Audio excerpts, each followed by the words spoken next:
Hallo und herzlich willkommen auf meinem Kanal zur Bausatzbesprechung über die MiG-29A Fulcrum von Academy im Maßstab 1:48. Die MiG wird mein neuestes und aktuellstes Projekt werden. Mit der Lackierung habe ich auch etwas ganz Besonderes vor, da müsst ihr euch überraschen lassen. Und ich werde auch eine Base bauen, um die MiG richtig präsentieren zu können. Die Base wird in einem extra Video mit einem kleinen Tutorial kommen. Der Bausatz ist von 1993, dort ist er zum ersten Mal auf dem Markt erschienen. Die Setnummer ist die 2116. Auf dieser Seite der Verpackung sehen wir das fertige Modell in der Bundeswehrversion. Man kann den Bausatz in zwei verschiedenen Versionen bauen, also Decals für zwei verschiedene Versionen sind enthalten, einmal für die deutsche Luftwaffe und einmal für ein sowjetisches Flugzeug.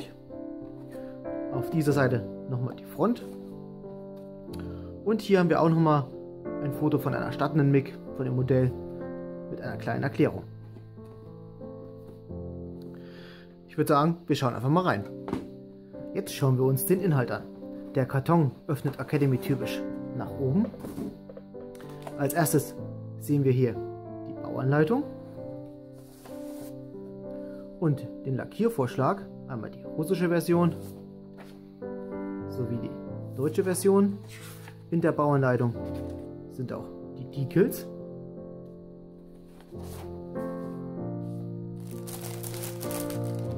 Hier haben wir einen Beutel mit der Cockpit-Einheit und der Nase sowie Raketen. Einen zusätzlichen Treibstofftank, Triebwerke, Unterseite des Rumpfes,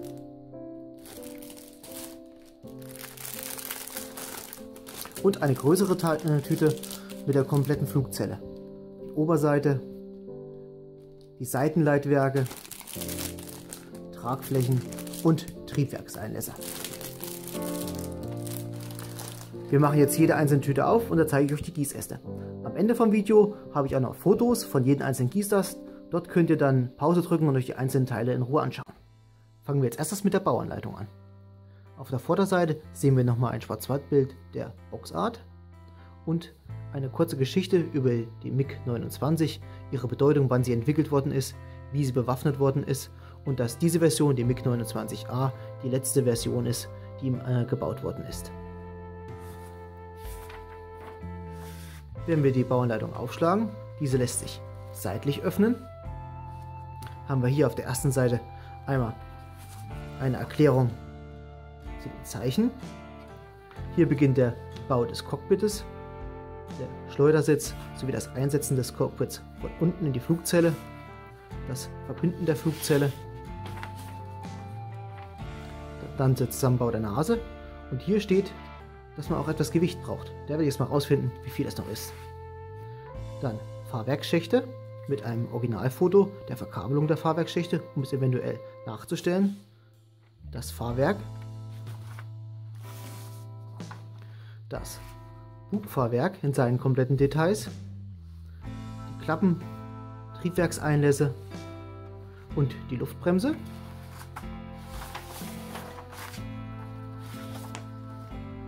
Auf dieser Seite sehen wir den Zusammenbau der Triebwerke, wieder ein Foto von der Heckansicht, das finde ich, die Originalfotos finde ich echt toll. Dann den Zusammenbau der Tragflächen und vorher muss gebohrt werden für die Waffenstation der einzelnen Raketen.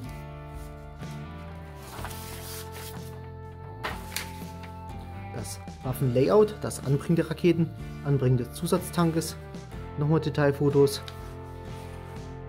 Anbringen der Leitwerke und ziemlich weit hinten haben wir einen Überblick über die kompletten Gießäste. Und so wie es aussieht, werden alle Teile, die darin enthalten sind, auch wirklich für dieses Modell verwandt werden. Und dann haben wir mal Werbung.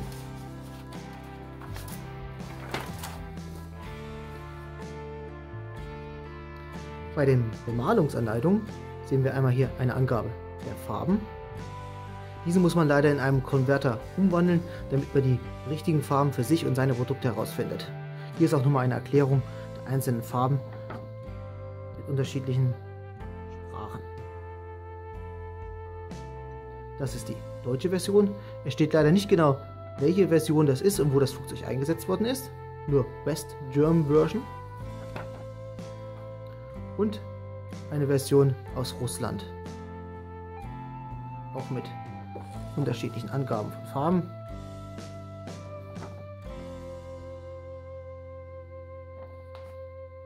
Diese beiden Versionen kann man bauen. Dann haben wir hier die Decals. Die hole ich jetzt gleich mal aus ihrer Verpackung raus und zeige sie euch. Die Anzahl an Decals ist echt erstaunlich. Normalerweise, wenn man einen Flugzeugbausatz hat, hat man einen großen Satz von diesen Decals und dann nochmal ein komplettes Blatt mit diesen kleineren Decals mit den ganzen Markierungen auf dem Flugzeug. Die sind sehr schön gedruckt und ich hoffe, ich kann mit der Spiegelung sehen. Könnt ihr sehen, dass es wenig Trägerfilm gibt. Natürlich da, wo er sein muss, ist er. Aber wie gesagt, sie sind sehr dünn. Man kann sie kaum spüren. Und ich denke mal, sie lassen sich super verarbeiten. Kommen wir nun zur ersten Tüte. Ich öffne die mal. Da haben wir 2 Gießäste. Einmal den Gießast B.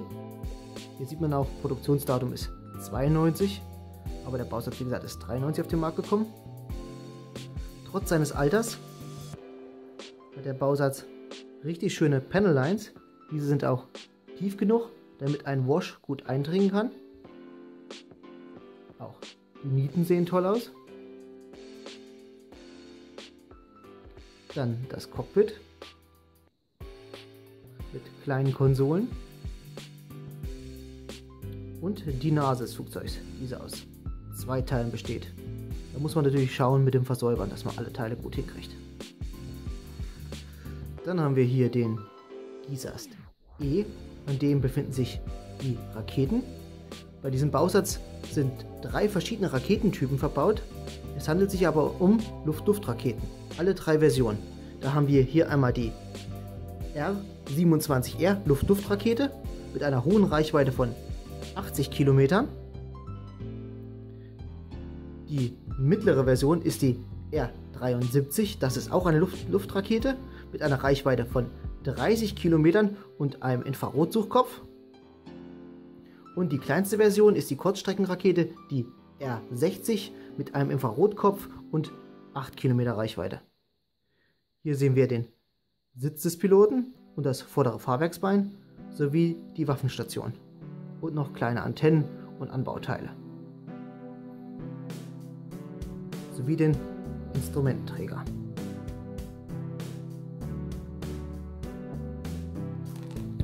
Öffnen wir jetzt den nächsten Beutel.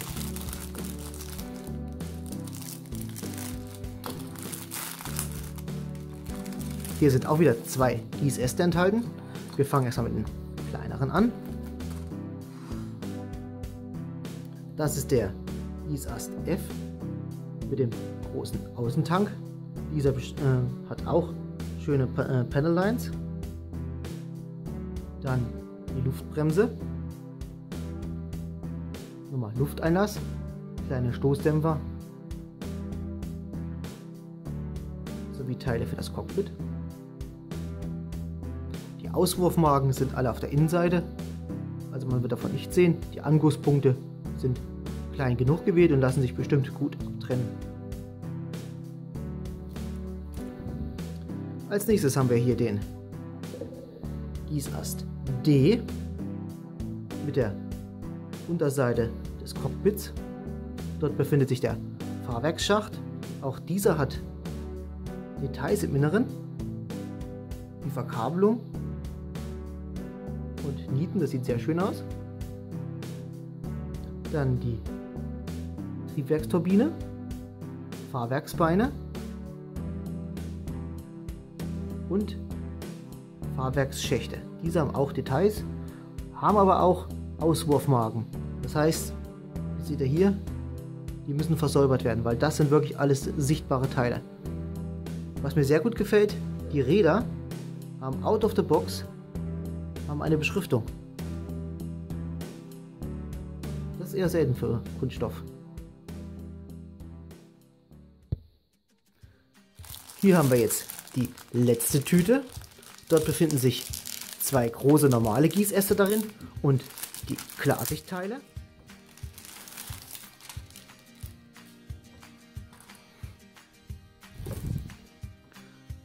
Fangen wir erstmal mit den Tragflächen an.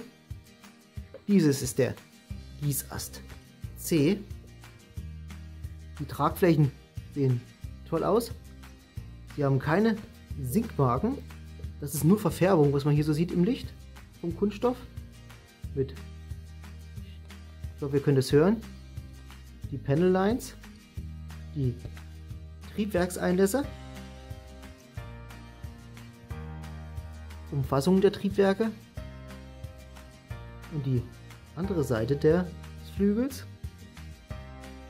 Die Klappen der Flügel lassen sich in diesem Bausatz nicht in verschiedenen Positionen darstellen. Die sind wirklich als ein Teil gegossen.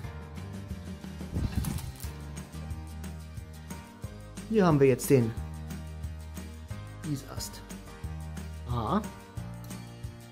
Da haben wir die Unterseite des Flugzeuges.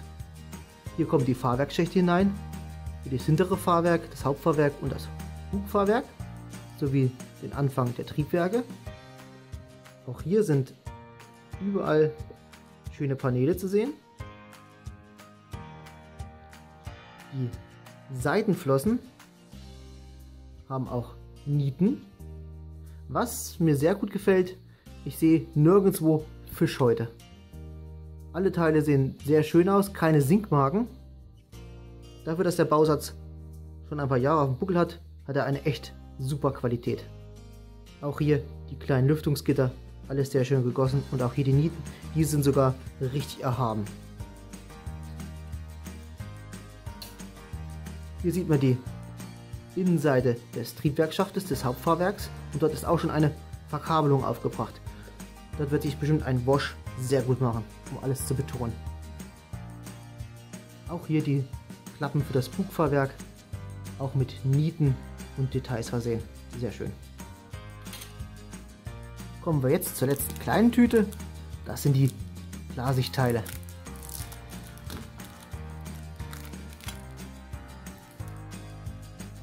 Hier sehen wir die Frontscheibe und die Hauptglasscheibe des Cockpits.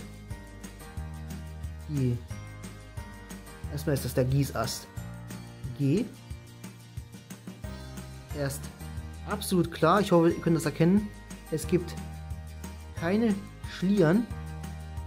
Er hat minimal leichte Oberflächenkratzer hier drauf, aber das kann man sehr gut wegpolieren.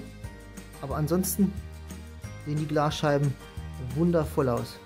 Ich hoffe, ihr könnt es sehen, dass nichts verzerrt wird. Und hier haben wir noch einmal das Head-Up-Display und wahrscheinlich kleine Scheinwerfer.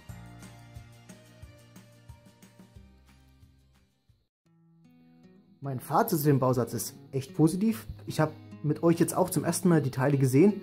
Über die Angusspunkte, über die Qualität des Gusses, die Teile an sich, wie sie detailliert sind, bin ich echt beeindruckt. Dafür, wie gesagt, der Bausatz ist von 1993. Da hat Academy wirklich einen super Bausatz gemacht. Aber ihr kennt mich. Ich wäre nicht der Ben, wenn ich nicht noch auch mir Zusatzteile geholt habe für diesen Bau. Und diese möchte ich euch jetzt zeigen. Dieses Detail-Set für die MiG-29 ist von der Firma FM Detail Sets aus Ungarn. Das sieht man hier.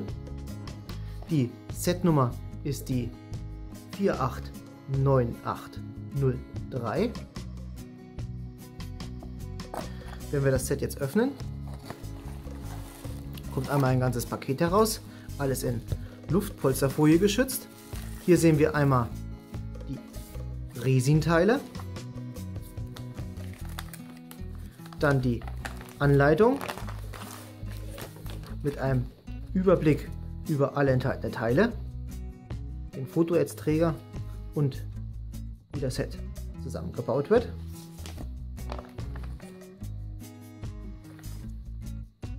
So alles angebracht wird. Hier haben wir den Fotoaidsträger und ich würde sagen, schauen wir uns als erstes die Resinteile mal an.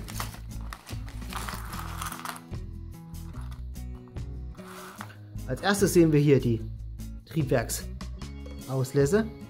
Die sind wirklich wundervoll gegossen, sehr dünn, mit tollen Details.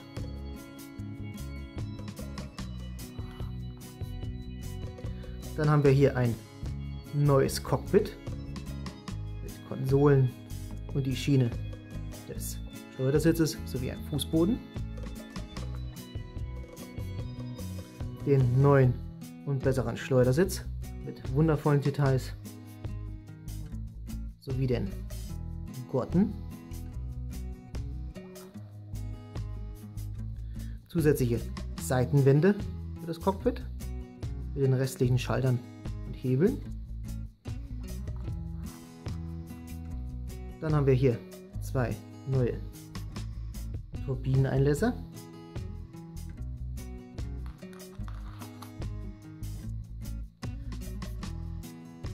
Und Räder, die unten abgeflacht sind, um Gewicht darzustellen.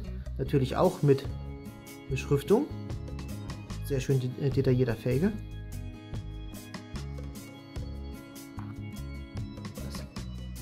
Die Räder für das Bugfahrwerk. Auch beschriftet.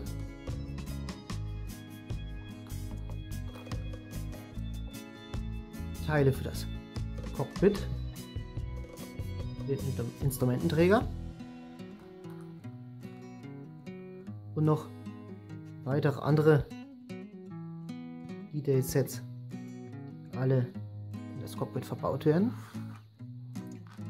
Und die ganzen neuen Waffenstationen. Da zeige ich euch jetzt mal exemplarisch nur dieses Teil, damit ihr sehen könnt, wie da der Detailreichtum ist.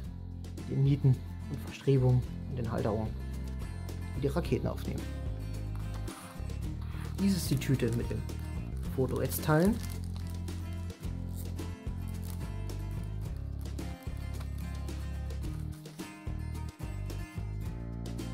Hier seht ihr nochmal einmal, was alles enthalten ist.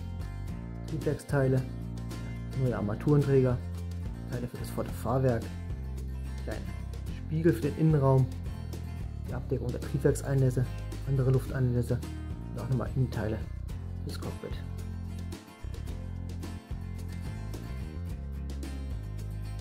Hier haben wir jetzt den Piloten von der Firma Plus Model aus Tschechien, die Aeroline. Z-Nummer ist die AL4029 und der MiG-29 Pilot, auch aus Resin. Dieser ist geschützt durch schönen Schaumstoff.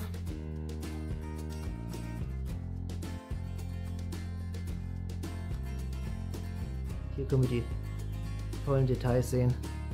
Hier sein Sauerstoffschlauch hält, das Gesicht und der Helm und den Faltenwurf der Kleidung. Sieht echt toll aus, diese Figur. Auf der Rückseite dieses Zettels befindet sich nochmal ein größeres Foto oder ein größeres Bild des Piloten, sodass man sehen kann, in welchen Farben und wie man den Piloten bemalen muss. Ohne Angaben von Farben natürlich. Und zum Schluss haben wir von Eduard das MiG-29 Stern Rockway Set 48437 ist da die Nummer. Hier erkennt man schon die Leiter, die man natürlich formen muss, biegen muss, zusammensetzen muss. Das Set mache ich nur mal kurz auf, um euch zu zeigen, was noch alles enthalten ist.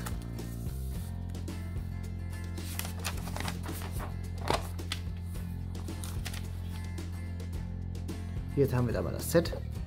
Überblick nochmal über die Teile. Dann Verarbeitungshinweise, wie man diesen kleinen Kasten formt, der auf die Tragflächen kommt, neben das Cockpit. Da sieht man das, wie diese Abdeckung darüber kommt. Wahrscheinlich, dass keine Teile hineinfallen zum Triebwerk. Und wie die Leiter zu formen ist. Die einzelnen Stufen und dann Zusammenbau, wie die Leiter an das Flugzeug kommt. So, das wär's für heute. Ich sage schon mal vielen Dank für eure Aufmerksamkeit. Über einen Daumen nach oben oder einen Kommentar würde ich mich freuen. Bis denn, euer Ben.